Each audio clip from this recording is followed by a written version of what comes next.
कहते हैं कि जगन्नाथ जी के दर्शन से जो फल मिलता है, वही फल उनके प्रसाद को खाने से भी मिलता है।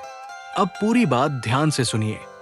जब पुरी के जगन्नाथ मंदिर में भगवान को भोग लगाया जाता है, तो उस समय सारे देवी देवता जगन्नाथ पुरी में भोग पाने के लिए आ जाते हैं।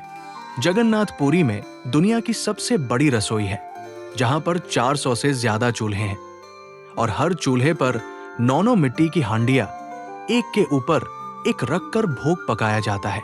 स्वयं माता लक्ष्मी रसोइयों का रूप धारण करके वहां भोग बनाने के लिए आती है और जगत जननी माता पार्वती वहां विमला देवी के रूप में जगन्नाथ पुरी में महाप्रसाद का इंतजार करती है।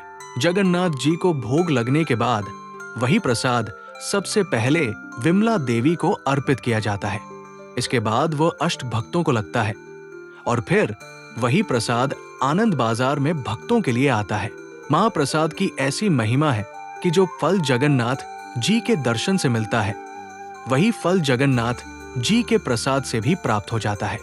इसी कारण भक्त जगन्नाथ जी के महाप्रसाद के सामने दंडवत प्रणाम करते हैं। प्रसाद का एक भी कण व्यर्थ न हो, इसलिए भक्त जिस थाली में महाप्रसाद पाते हैं, उस थाली को धोकर वही जल पी लेते हैं। हाथों को चाटकर बालों से पोंछ लेते हैं। हाथों को पानी से नहीं धोते और कुल्ला करने के बाद बचे पानी को भी पी लिया जाता है, ताकि महाप्रसाद का एक भी कण धरती पर न गिरे। इस महाप्रसाद की महिमा जितनी गाई जाए उतनी ही कम है। अब आइए जानते हैं कि ये दिव्य महाप्रसाद आखिर बनता कैसे है।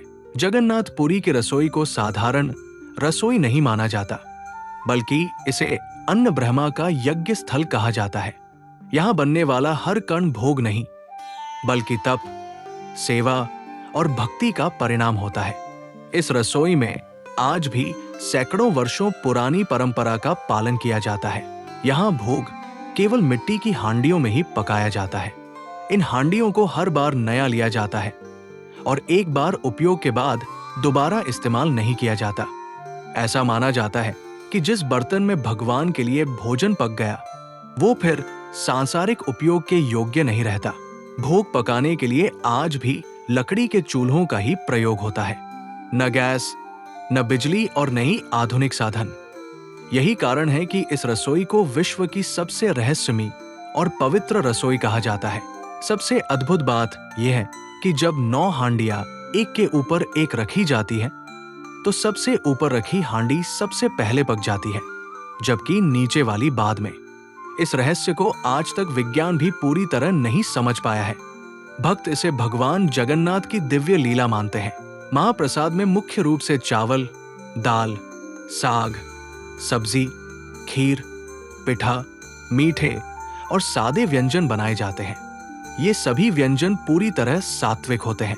इस भोजन में न तो प्याज डाला जाता है, न लहसुन और न ही कोई तामसिक पदार्थ।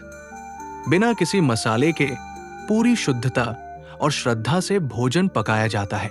कहा जाता है कि यहाँ कुल मिलाकर 56 प्रकार के भोग भगवान को अर्पित किए जाते हैं, जिसे 56 भोग कहा जाता है। यही भोग आगे चलकर महाप्रसाद बन जाता है। जब तक ये भोग माता विमला देवी को अर्पित नहीं किया जाता, तब तक उसे महाप्रसाद नहीं कहा जाता। माता विमला को अर्पण के बाद ही ये प्रसाद पूर्ण रूप से पवित्र माना जाता है। इसके बाद ये महाप्रसाद आनंद बाजार में आता है, जहां कोई भेदभाव नहीं होता। यहां न कोई अमीर होता है, न गरीब, न ऊंच नीच और न ही जाति का भेद। सभी भक्त भूमि पर बैठकर एक साथ महाप्रसाद ग्रहण करते हैं। आनंद बाजार केवल भोजन का स्थान नहीं है, बल्कि ये समानता, प्रेम और भक्ति का जीवंत उदाहरण है। यहाँ राजा और रंक एक ही पंक्ति में बैठकर वही प्रसाद खाते हैं। ऐसी मान्यता है कि जिसने श्रद्धा और विश्वास के साथ एक बार भी जगन्नाथ जी का महाप्रसाद ग्रहण कर लिया, उसके अनेक जन्मों के पाप नष्ट हो जाते हैं और उस पर भगवान की विशेष कृपा बनी रहती है। महाप्रसाद को लेकर यह भी मान्यता है कि ये कभी अपवित्र नहीं होता। चाहे समय बीत जाए, परिस्थितियां बदल जाए, लेकिन महाप्रसाद सदैव पवित्र ही रहता है। इसी कारण भक्त महाप्रसाद को कभी भी फेंकते नहीं हैं। यदि एक कण भी गिर जाए तो उसे उठाकर माथे से लगाते हैं। जगन्नाथ जी का महाप्रसाद केवल पेट भरने का साधन नहीं है, बल्कि ये आत्मा को तृप्त करने वाला प्रसाद है। इसे ग्रहण करने से मन शांत होता है और भीतर एक अलग ही ऊर्जा का अनुभव होता है। कई भक्तों का मानना है कि जब जीवन में कुछ भी अच्छा न चल रहा हो, तब जगन्नाथ जी का महाप्रसाद ग्रहण करने मात्र से जीवन की दिशा बदलने लगती है।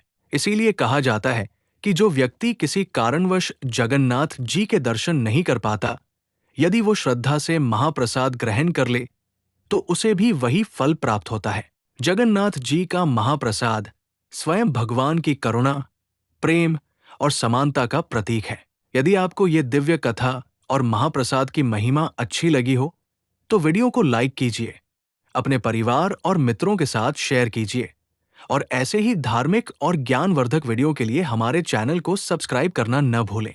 कमेंट में लिखिए जय जगन्नाथ।